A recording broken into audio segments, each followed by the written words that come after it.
واد النمل قالت نملة يا أيها النمل ادخلوا مساكنكم لا يحطمنكم سليمان وجنوده وهم لا يشعرون فتبسم ضاحكا من قولها وقال رب أوزعني أن أشكر نعمتك التي أنعمت علي وعلى والدي وأن أعمل صالحا ترضاه وأدخلني برحمتك في عبادك الصالحين.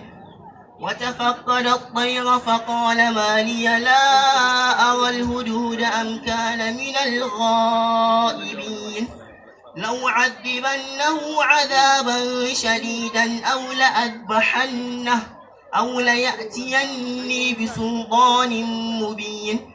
فمكث غير بعيد فقال أحطت بما لم تحط به وجئتك من سبأ بنبأ يقين إني وجدت امرأة تملكهم وأوتيت من كل شيء ولها عرش عظيم وجدتها وقومها يسجدون للشمس من دون الله وزين لهم الشيطان أعمالهم فصدهم عن السبيل فهم لا يهتدون. Allahu Akbar. Allah ya saka da alkhairi. Sanarwa ga iyayen yara waɗanda ‘ya'yansu suke yin sauka a wannan rana suka zauna kuma daga can gefe da su matso ga kujerunsu da lambobin da aka ba su.